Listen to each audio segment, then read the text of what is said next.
Hello everybody and welcome. In this video I'm going to show you how to change audio balance for your headphones JBL TUNE 770 using application.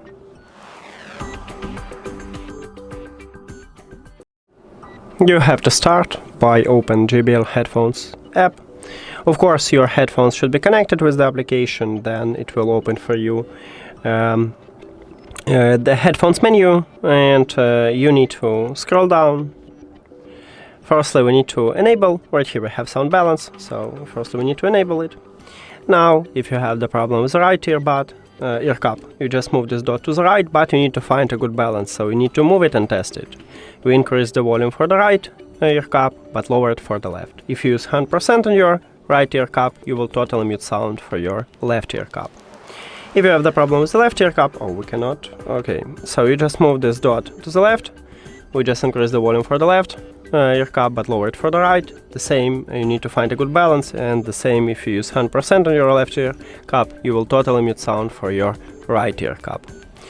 And that's it. We can also disable it if you don't need it. Thank you for watching this video. If you found it helpful, please consider subscribing to the channel and leave the like on the video. See you later!